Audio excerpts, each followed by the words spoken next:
Praise the lord. ఈరోజు దేవుని వాక్యము, యెహోవాను ఆశ్రయించుడి అప్పుడు మీరు బ్రతుకుదురు. ఆమోసు గ్రంథము 5వ అధ్యాయము 6వ వచనము. ప్రజలారా, ప్రవక్త అయిన ఆమోసునకు ప్రత్యక్షమైన యెహోవా వాక్కు. ప్రజలారా, మన దేవుడైన యెహోవాను ఆశ్రయించుడి, ఆశ్రయించిన ఎడల మీరు బ్రతుకుదురు అని. ప్రజలారా, మనకు అనగా ఈ సమస్త లోకమునకు ఆశ్రయము మన దేవుడే. ఈ లోకంలో జన్మించిన మనము ఎక్కడ ఆశ్రయం తీసుకుందాము? మనల్ని సృష్టించిన తల్లిదండ్రుల దగ్గరే కదా.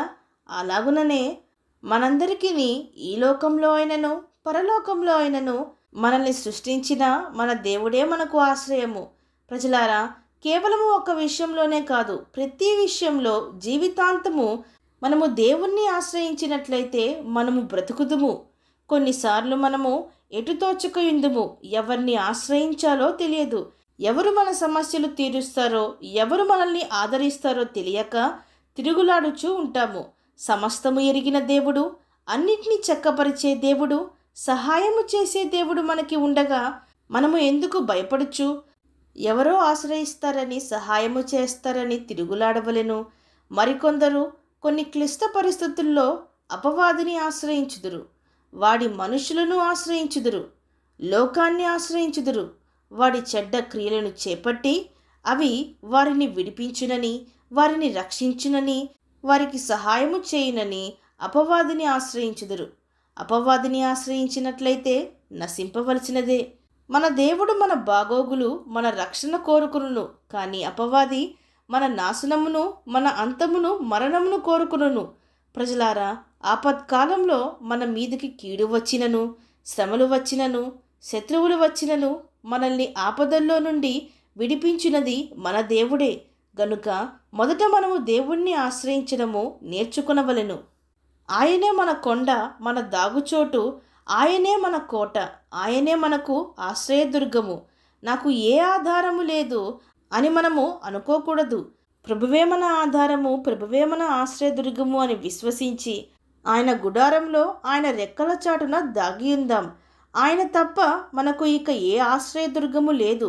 రాజులను మనుషులను నమ్ముకొనుట కంటే మన దేవుడైన యెహోవాను ఆశ్రయించుట మేలు. ఒక రోజు వచ్చును, అది దేవుని ఉగ్రత రోజు. ఆ రోజు ఈ లోకంలో మనము నమ్ముకున్న, ఆశ్రయించిన ఇతర దేవతలు, విగ్రహములు, ధనము, ఆస్తులు, మనుషులు అవేవి మనల్ని కాపాడనేరవు.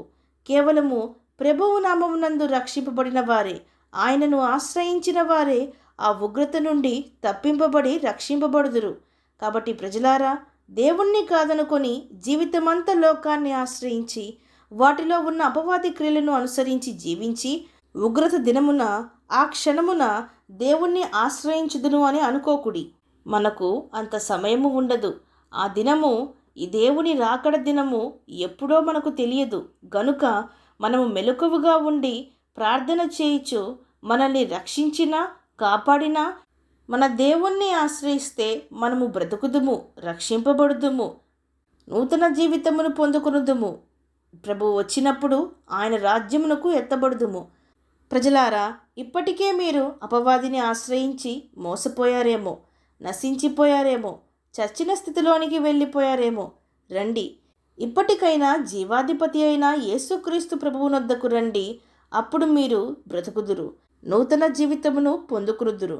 విశ్వసించిన వారు నాతో పాటు ప్రార్థనలో ఏకీభవించండి. ప్రార్థన. పరిశుద్ధుడా, ప్రేమగల తండ్రి, ఈరోజు మీరిచ్చిన ఈ వాక్యమును బట్టి మీకు స్తోత్రములు దేవా. మా బలము, మా ధనము, మా సామర్థ్యము మమ్మను కాపాడునని మేము అనుకొని ఎంతగానో పొరపాటు పడుచున్నాం తండ్రి. అవి ఎంత మాత్రము మమ్మను రక్షింపనేరవు.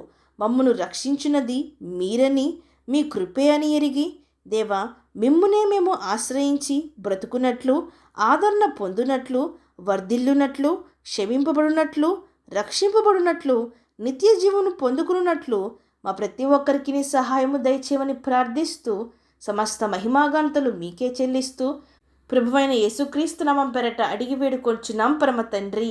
ఆమేన్.